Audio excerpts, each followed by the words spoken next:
noite a todos. Sejam bem-vindos a mais uma noite de muito aprendizado e reflexão.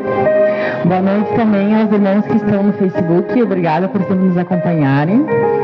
Hoje, então, antes de a gente anunciar a palestrante da noite, eu vou convidar Eu vou convidar todos para que fechem os olhos para a gente fazer a nossa oração inicial.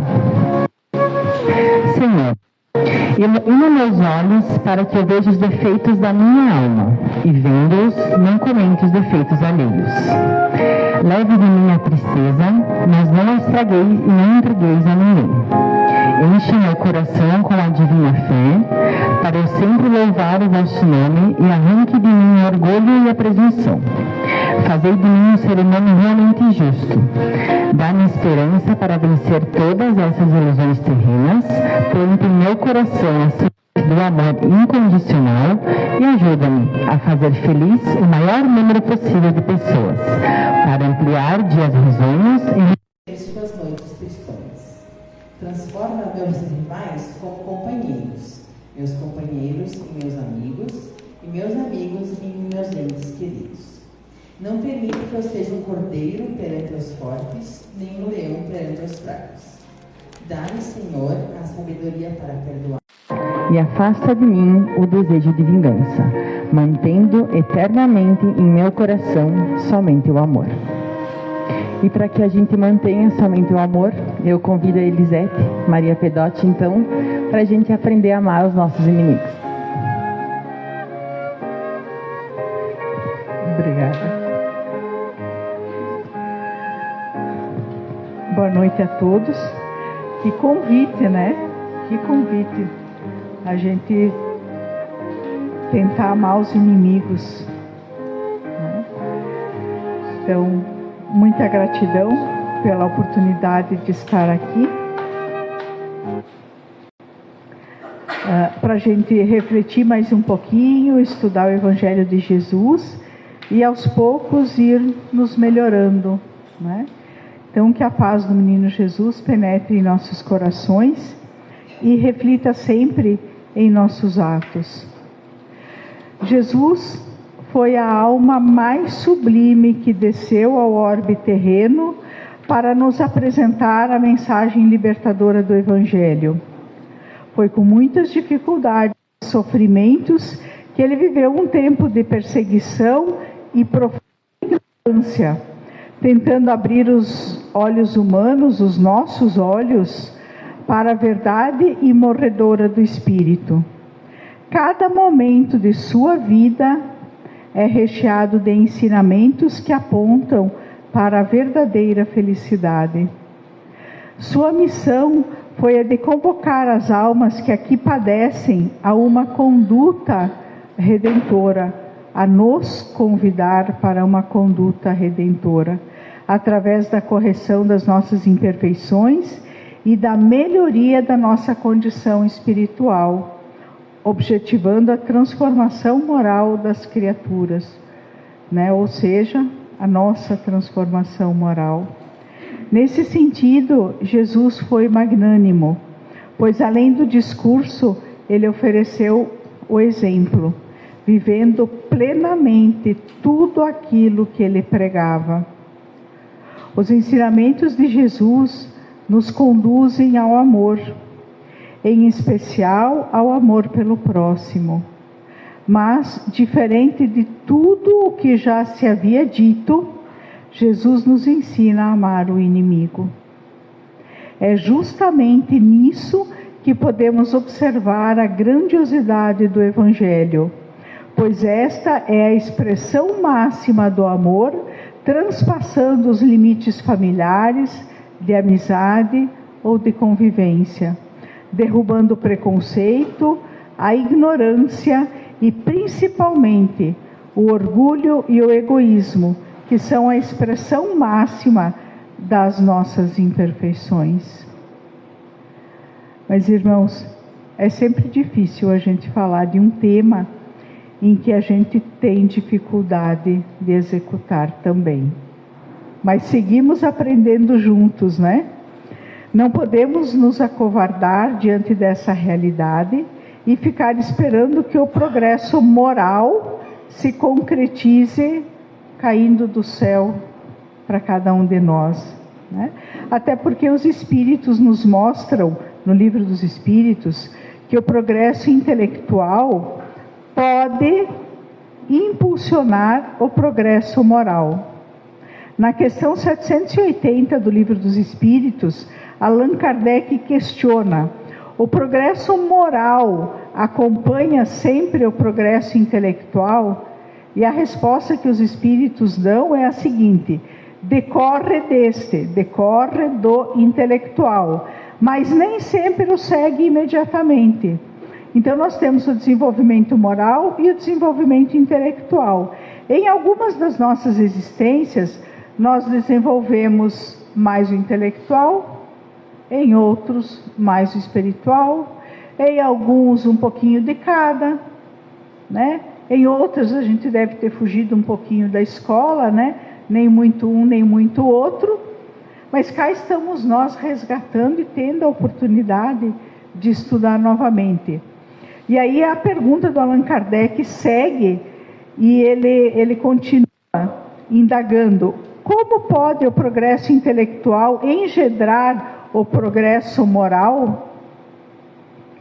E os espíritos respondem: fazendo compreensíveis o bem e o mal, o homem então pode escolher. O desenvolvimento do livre-arbítrio acompanha o da inteligência e aumenta a responsabilidade pelos atos. Então, no momento em que nós desenvolvemos o nosso lado intelectual, né, nós conhecemos melhor o bem e o mal, e aí podemos escolher melhor. Se nós conhecemos a lei de ação e reação, que tudo aquilo que nós semeamos, nós colhemos, né? Na medida em que nós vamos tomando conhecimento melhor, desenvolvendo o nosso lado intelectual, nós vamos tendo um melhor discernimento do bem e do mal. E aí nós podemos escolher melhor. Nós somos todos seres inteligentes, né? Então, se a gente sabe que fazendo a escolha X, nós teremos sofrimento, nós não vamos escolher. Ninguém quer sofrer.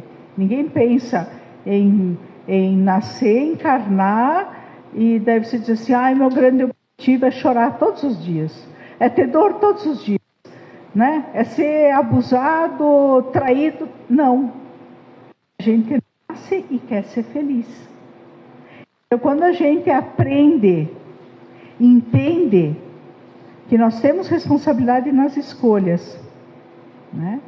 Desenvolvendo o nosso intelecto, a gente consegue discernir melhor entre o bem e o mal, a gente escolhe melhor, né? Então, voltamos depois dessa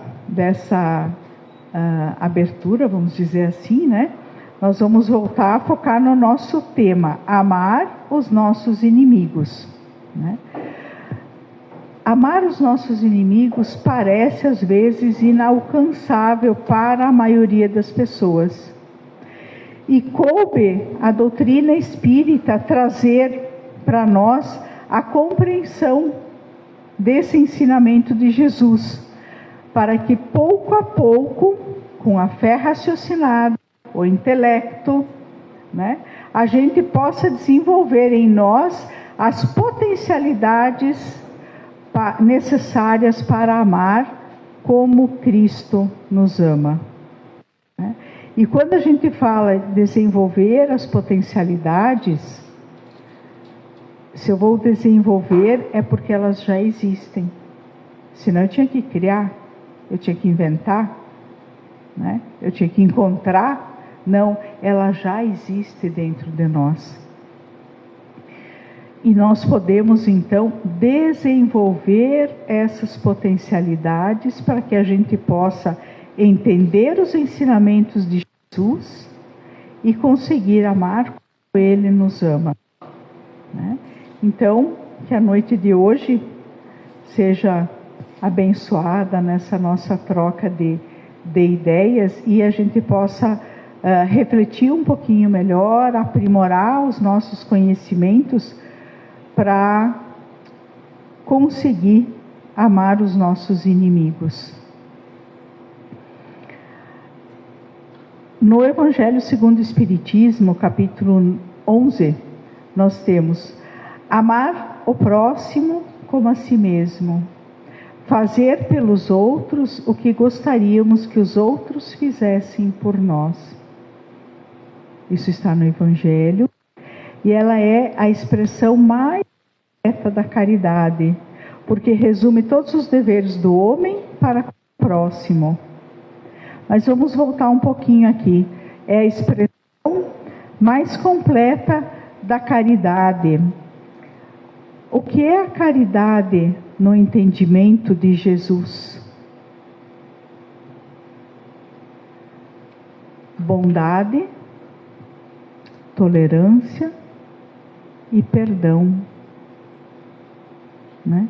Bondade para com todos, tolerância para com a imperfeição dos irmãos e as nossas, e perdão a todos.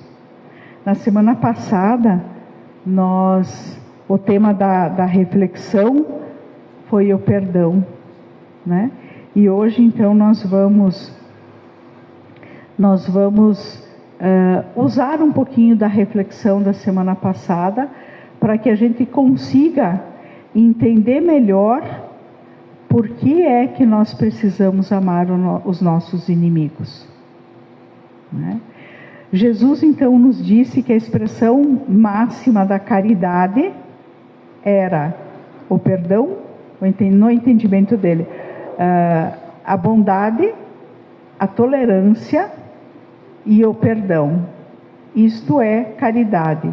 E quando a gente diz amar o próximo como a si mesmo, fazer pelos irmãos, pelos outros, o que nós gostaríamos que os outros fizessem por nós, se esta é a expressão mais completa da caridade, amar o próximo faz parte daquilo que nós precisamos precisamos entender que o nosso próximo, ele é o amigo e é o inimigo. Porque às vezes nós temos desafetos dentro da nossa casa. Não necessariamente no primeiro círculo da família, mas entre irmãos, tios, avós, sobrinhos, nós temos desafetos. Nós temos irmãos que nós não temos um bom entendimento. E a eles também nós precisamos devotar amor. E se o amor é caridade, nós vamos na bondade, na tolerância e no perdão, para poder ficar no amor depois. Continuando no Evangelho segundo o Espiritismo, agora capítulo 12, que trata desse assunto, amar os inimigos, nós temos: se o amor constitui o princípio da caridade, amar os inimigos é a mais sublime aplicação deste princípio, porque a posse dessa virtude é uma das maiores vitórias alcançadas contra o orgulho e o egoísmo, que são as nossas maiores imperfeições, né? Por que é uma vitória contra o orgulho e o egoísmo? A partir do momento em que eu consigo ser bondoso, ser tolerante com as imperfeições dos nossos irmãos, no dia em que eu consigo fazer o perdão, eu estou deixando de lado o orgulho, que é aquilo que me diz que eu sempre tenho razão, que eu sou superior aos demais. Quando eu consigo ser tolerante e perdoar, eu estou vencendo o orgulho, né? Que é a causa dos nossos maiores sofrimentos.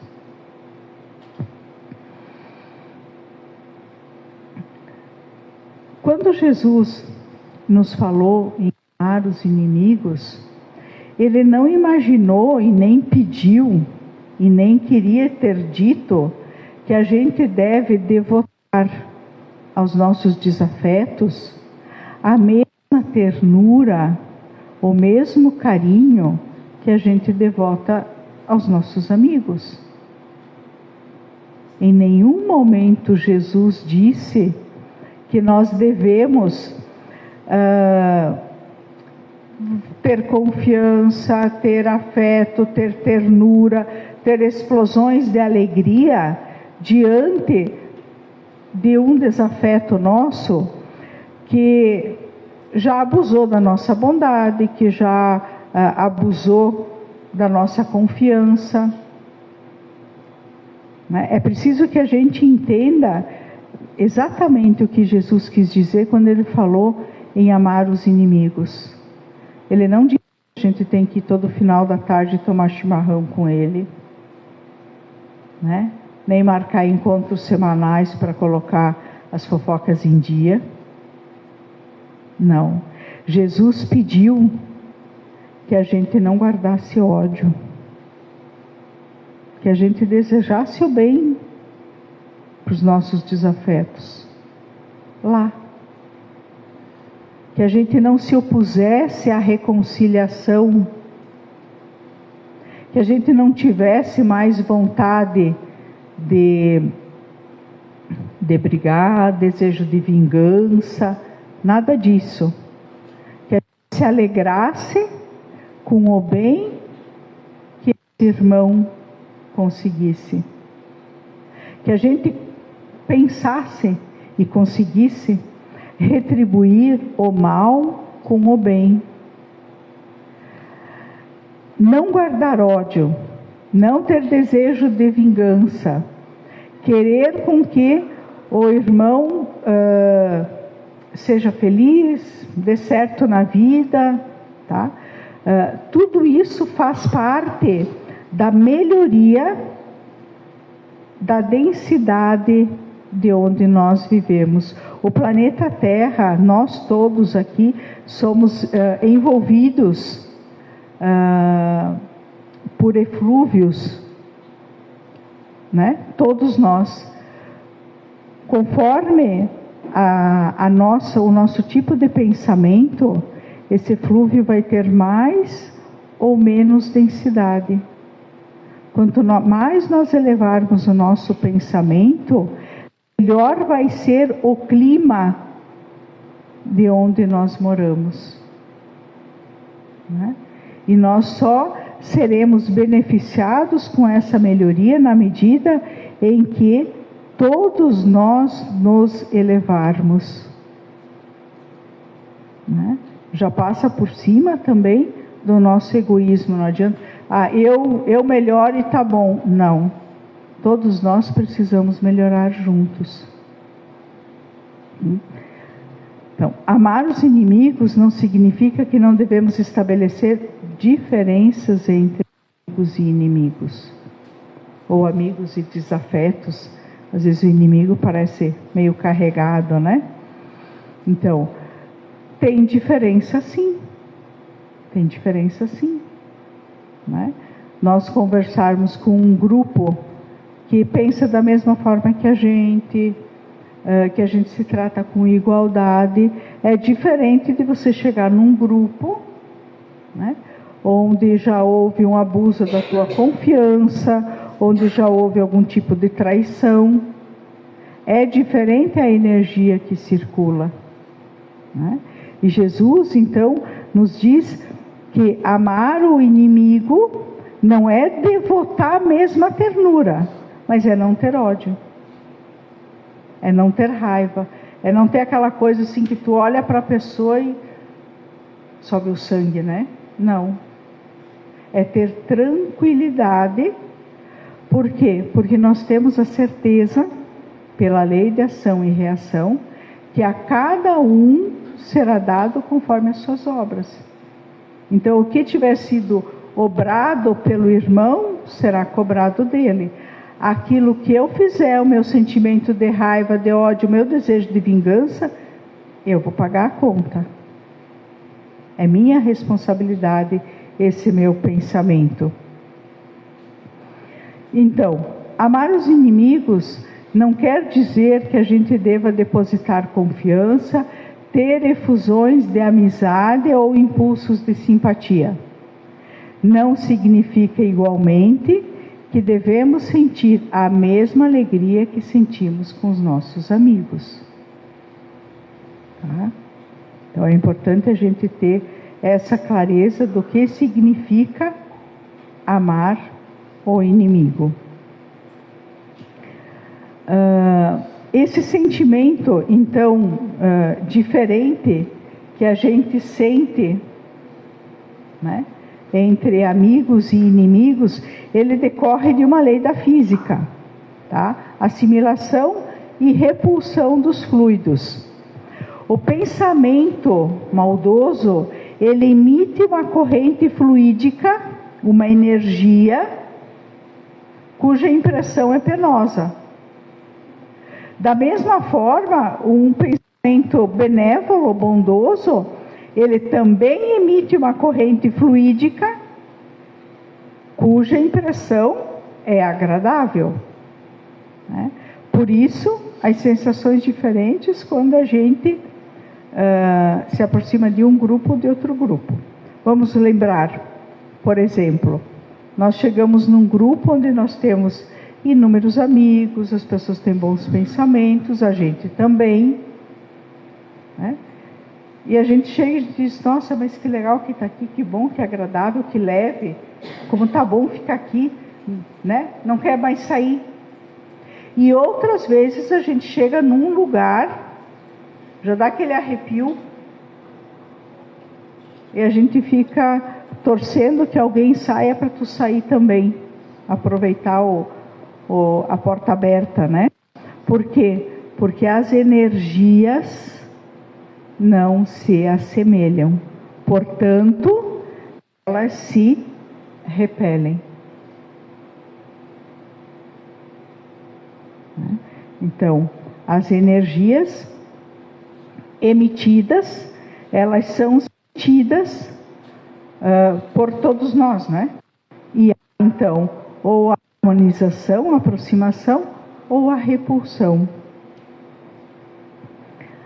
Amar o inimigo é também estender a mão que socorre, é abster-se de, por palavras ou por atos, de tudo que possa prejudicar esses irmãos. Porque às vezes a gente diz assim, não, sim, se tu quer ajudar, pode, mas, né? A gente já contribuiu negativamente para a situação, né? Então a gente deve se abster, não fazer isso, de por palavras ou por atitudes, dar um indicativo, lembrando da lei de ação e reação. O que nós semeamos, nós colhemos. Assim como, se esse irmão nos fez mal, ele também vai colher o que ele semeou, né? Não há necessidade da nossa contribuição para isso. É restituir-lhe todo o mal que ele fizer com o bem, sem intenção de humilhar e nem de mostrar superioridade. Às vezes a gente ajuda para se mostrar, né? O pessoal tira um monte de fotografia ou faz questão de dizer, me prejudicou tanto, mas agora eu estou ajudando. Então a gente tem que dar uma refletida, às vezes, nas nossas atitudes. Quem age dessa forma, estendendo a mão, abstendo-se de qualquer tipo de comentário ou ato, né, sem intenção de humilhar ou de mostrar superioridade, quem age então dessa forma, preenche as condições do mandamento: amai os vossos inimigos. Evangelho segundo o Espiritismo, capítulo 12. Às vezes parece um contrassenso a gente falar em amar os inimigos. Agora começa a nossa reflexão um pouco mais aprofundada, digamos assim, né? Parece um contrassenso amar os inimigos. Acontece que amar os amigos é muito fácil. É muito simples. Amar quem comunga das mesmas ideias, quem pensa da mesma forma, é fácil. Mas não nos provoca nenhum esforço de melhoria, nenhum esforço de evolução.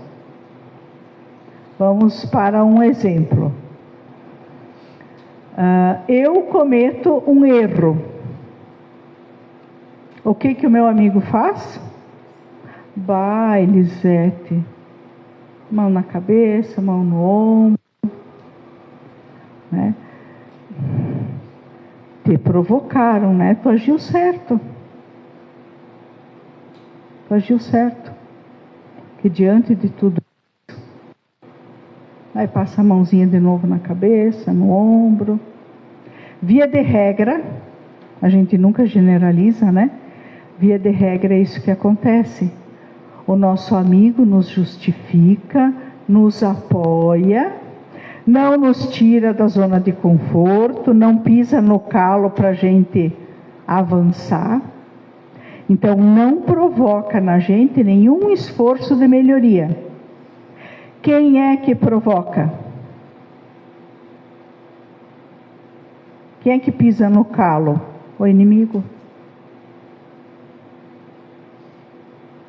Quem é que aponta o que a gente faz de errado ou de inadequado? O nosso inimigo.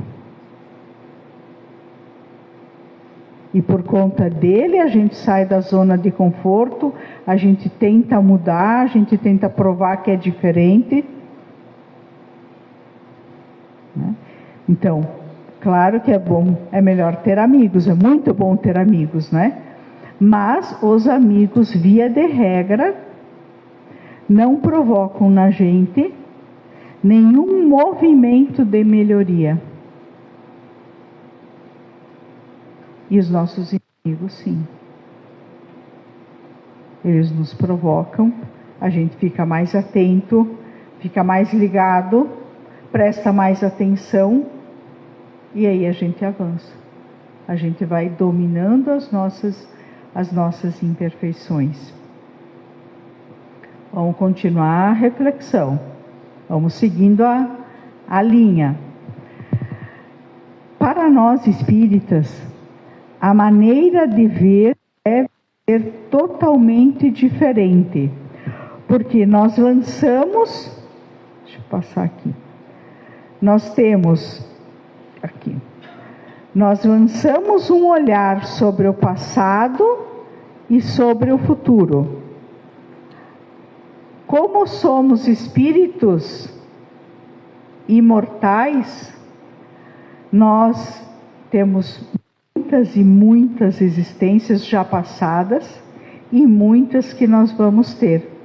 Então nós temos um passado, teremos um futuro em outras existências, e hoje nós estamos aqui nessa linhazinha, que é larga assim para poder escrever presente no meio. Tá? É um pontinho no meio daquilo que a gente já viveu e daquilo que a gente pretende e vai viver nas outras existências. Então nós já tivemos diversas encarnações e teremos outras tantas, né? Vamos lá, pensando, ó, Tico e Teco ligado. Se nós fomos destinados a reencarnar na Terra, certo? Estamos todos aqui na Terra. A Terra é um planeta de provas e expiações. Tá? O planeta de provas e expiações é um planeta onde há o predomínio do mal. Nós estamos saindo dessa configuração, mas não saímos. Não saímos. Tá? Então, nós reencarnamos no planeta Terra, que é um planeta de provas e expiações. Portanto, nós vamos nos encontrar com pessoas malvadas e perversas. Certo? Se predomina o mal, a gente não vai ser assim, o único que eu só vou encontrar gente boa no meio de todo mundo. 90% não é bom, eu só vou ver os 10%, não. Né? Nós vamos encontrar com pessoas perversas, porque estamos num planeta de provas e expiações, porque tivemos que nascer aqui, tá? Então, se a gente teve que nascer aqui, porque temos muitas imperfeições, vamos nos encontrar com pessoas perversas. As maldades que nós vamos encontrar fazem parte das provas que nós temos que suportar. Nós não fomos escolhidos para encarnar na Terra e não ter sofrimento. Ou nos escolheram errado para vir aqui. Não. Ninguém está no lugar errado. Nós nascemos no planeta de provas e expiações porque aqui nós precisamos estar, porque nós temos aprendizados a fazer. Essas provas que nós temos que suportar, elas fazem parte dos nossos aprendizados. Tá? Se nós temos então provas a cumprir, dívidas que nós contraímos em existências anteriores, eu falei antes de semeadura e colheita. O que nós colhemos hoje, nós semeamos nas outras existências. O que nós estamos semeando hoje, nós vamos colher nas futuras existências. Né? Então, se nós temos dívidas contraídas em existências anteriores, com certeza, nós temos aprendizados que nós viemos aqui fazer. A grande pergunta: por que nos queixamos dos que nos servem de instrumento para o nosso crescimento? Quem que é que cutuca a gente, que pisa no calo? Os inimigos. E eles vieram junto com a gente para quê? Porque eles estão sendo instrumentos do nosso crescimento. Um exemplo bem básico, só para a gente se ligar. Na época que eu era estudante, a gente adorava ter nota boa. Né? E tu tinha a tua turminha, tinha a turminha normalmente, né? A turminha que tu não gostava tanto. Se quem tirava as melhores notas era da tua turminha, ok. Agora, se era daquela turma que tu não gostava, o que a gente fazia?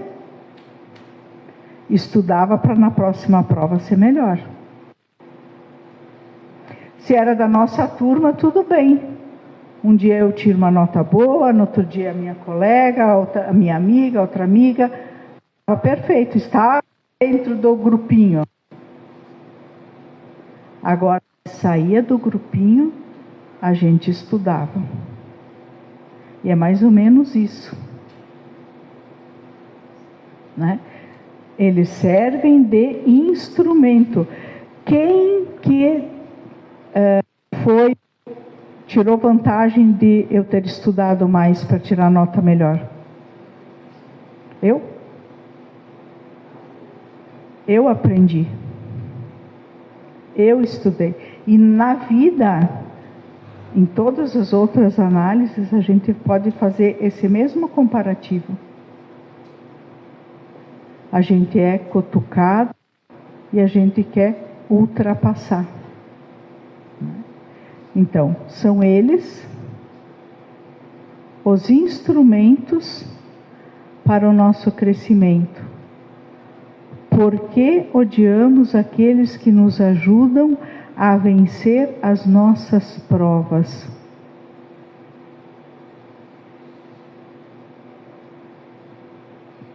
E aí agora vem mais uma pergunta ruim. E se a gente se der conta de que o inimigo de hoje pode ser aquele que eu prejudiquei ontem. Eu não sei o que eu fiz nas minhas últimas vidas. Eu não sei a quem eu prejudiquei. Porque muitas vezes nós desperdiçamos existências e existências, um perseguindo o outro e o outro perseguindo um. Numa existência eu sou vítima, na outra eu sou algoz, porque eu vou me vingar. E aí depois na terceira, o outro se vinga. E na quarta, eu me vingo. E assim nós desperdiçamos oportunidades incríveis de aprendizado. Então aquele que hoje está nos cobrando, está fazendo com que a gente reflita, com que a gente mude, com que a gente pense, pode ser que hoje eu seja vítima. A gente gosta de ser, né, mais vítima, né? Pode ser que hoje eu seja vítima, mas com certeza eu já fui algoz também. Todos nós, né? Porque essa é a nossa caminhada, não é demérito nenhum, é a nossa caminhada de aprendizado. A gente vai aprendendo, normalmente mais com os erros do que com os acertos. Quando a gente se tem e aproveita esse momento para aprender. Né? Isso é muito, muito importante. Mas vamos seguindo na nossa reflexão. Se nós não nos queixamos das provas, não devemos nos queixar igualmente dos que servem de instrumento. Devemos sim agradecer a Deus por experimentar estas provas e também agradecer a mão que nos dá a ocasião de demonstrar paciência e resignação. Né? Então, agradecer a Deus pelas coisas boas que nos acontecem e pelas dificuldades, que são pelas dificuldades que normalmente a gente cresce mais. Essa ideia toda pressupõe o perdão. Na semana passada a gente refletiu sobre o perdão, sobre o porquê perdoar, como perdoar, e na reflexão de hoje, então, a gente expõe a necessidade do perdão para que a gente possa amar o inimigo. Quem é o inimigo? Aquele que está nos ajudando a vencer as provas. É aquele que está nos cutucando para que a gente saia da zona de conforto e se melhore. Que a gente vença as nossas imperfeições, principalmente orgulho e egoísmo. São as imperfeições que gerenciam todas as outras imperfeições, né? É sempre nessas duas que a gente bate e as outras tomam força. Mas essas duas nós precisamos combater muito. Então ficou bem claro, né? Quem são os nossos inimigos. Além de serem inimigos por desavenças do passado que podem ter sido provocadas por nós, eles são instrumentos para a nossa melhoria. O espírita sabe que a maldade não é um estado permanente do homem, né? A maldade, ela se deve a uma imperfeição momentânea e que, assim como uma criança corrige os seus erros, o homem mau também reconhecerá os seus erros e se tornará bom. Todos nós temos em nosso coração o germe da perfeição. Todos nós somos perfectíveis. Tá? Então, através dessas lições, através da seriedade com que a gente encara essas provas e se determina a reflexão e a mudança, nós vamos evoluindo para a perfeição. Isso está no Evangelho segundo o Espiritismo também, né?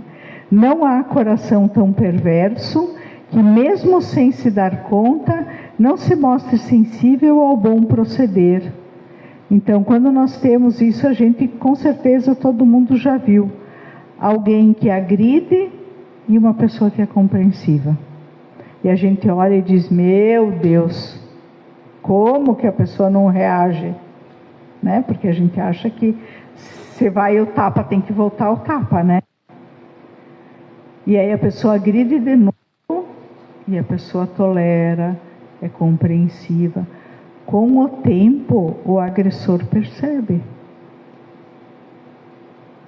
Porque a gente aprende muito mais com o exemplo do que com as palavras. Né? Então, não há coração tão perverso que vai se mostrar sempre insensível. Não. Né? Mediante um bom procedimento, pode-se fazer de um inimigo um amigo, antes ou depois da morte. Né? Porque nós podemos ter inimigos entre encarnados e entre desencarnados. Se há um atrito muito grande entre dois irmãos e um deles desencarnar, o atrito permanece. Não é porque desencarna que muda para tudo ser cor-de-rosa e tudo amigo. Não. Né? Se há uma intriga muito grande, ela permanece mesmo após o desencarne. E nós podemos fazer essa mudança para o amor, para a harmonia, mesmo com aquele nosso irmão que a gente tem atrito, desencarnado. Como? Através da oração. Aquela oração em que a gente conversa, em que a gente perdoa, em que a gente entende que a gente também errou. Porque é difícil quando tem um atrito grande, que só um errou e o outro sempre acertou, né? Às vezes tem um mais, outro menos, mas que todo mundo pisou na bola, sim. Né? Então, se a gente consegue reconhecer, pedir perdão, fazer o movimento de mudança interior, né? A gente alivia também para aquele nosso irmão que está seguindo num outro plano.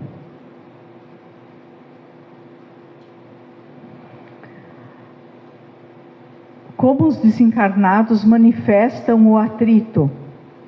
Na forma de obsessão. Então, são casos que muitas vezes vêm parar nas casas espíritas, porque há uma perturbação, porque aquele irmão desencarnado está próximo do irmão encarnado, porque a raiva é muito grande, porque a vontade de prejudicar é muito grande. Né? Então, o encarnado fica perturbado, e o desencarnado, que deveria seguir a sua caminhada no plano espiritual, também fica perturbado e fica aqui. Né?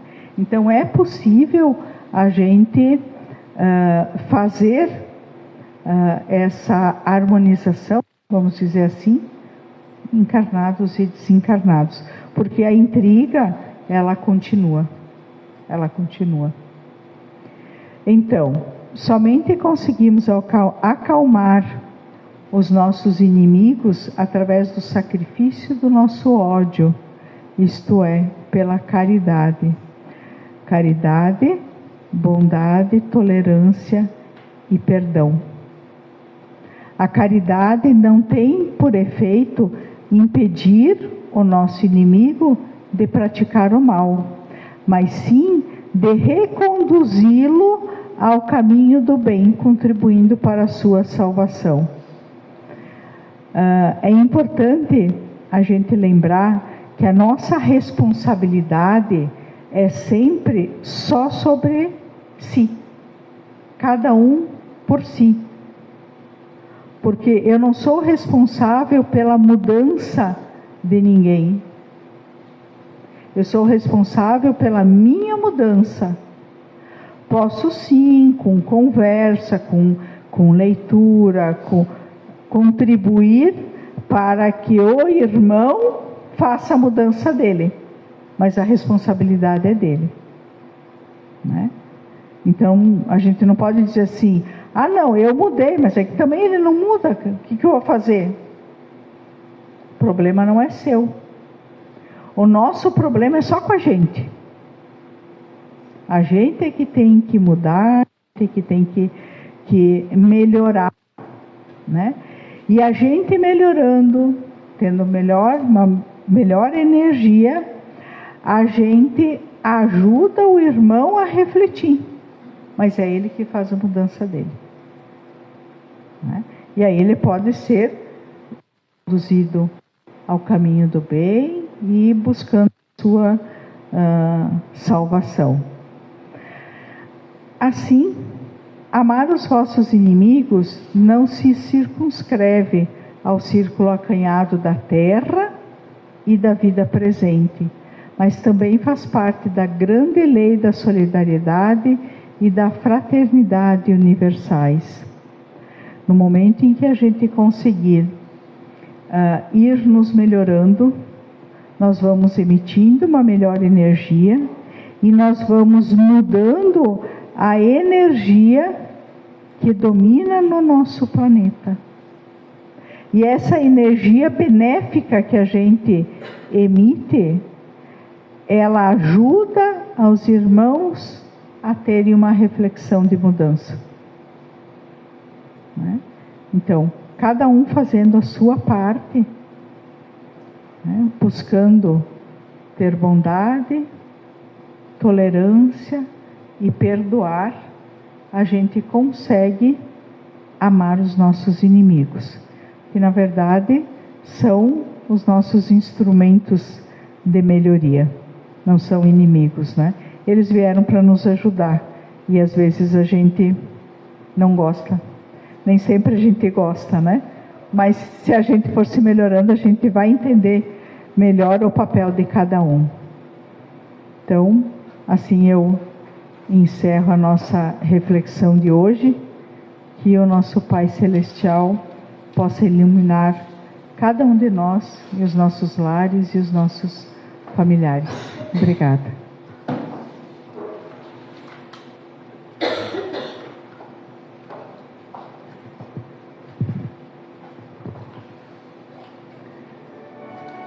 Obrigada, Elisete, pela reflexão que nos provocou hoje.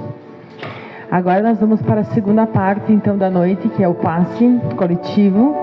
Nós vamos baixar um pouco a luz para facilitar a transmissão de energia. Eu vou pedir que vocês fechem também novamente seus olhos e aproveitem esse momento.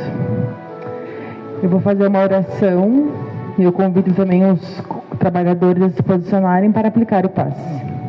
A oração de hoje é que eu não perca, por Chico Xavier. Que Deus não me permita que eu perca o romantismo, mesmo eu sabendo que as rosas não falam. Que eu não perca o otimismo, mesmo sabendo que o futuro que nos espera não é assim tão alegre. Que eu não perca a vontade de viver, mesmo sabendo que a vida é, em muitos momentos, dolorosa. Que eu não perca a vontade de ter grandes amigos, mesmo sabendo que com as voltas que o mundo dá, eles acabam indo embora às nossas vidas. Que eu não perca a vontade de ajudar as pessoas, mesmo sabendo que muitas delas são incapazes de ver, reconhecer e retribuir esta ajuda. Que eu não perca o equilíbrio, mesmo sabendo que inúmeras forças querem que eu caia. Que eu não perca a vontade de amar, mesmo sabendo que a pessoa que eu mais amo pode não sentir o mesmo sentimento por mim.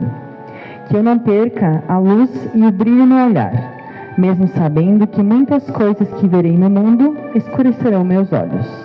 Que eu não perca a garra, mesmo sabendo que a derrota e a perda são dois adversários extremamente perigosos. Que eu não perca a razão, mesmo sabendo que as tentações da vida são inúmeras e deliciosas. Que eu não perca o sentimento de justiça, mesmo sabendo que o prejudicado possa ser eu. Que eu não perca o meu forte abraço, mesmo sabendo que um dia meus braços estarão fracos. Que eu não perca a beleza e a alegria de ver, mesmo sabendo que muitas lágrimas sairão dos meus olhos e escorrerão por minha alma. Que eu não perca o amor pela minha família, mesmo sabendo que ela muitas vezes me exigiria esforços incríveis para manter sua harmonia. Que eu não perca a vontade de doar este enorme amor que existe em meu coração, mesmo sabendo que muitas vezes ele será submetido e até rejeitado.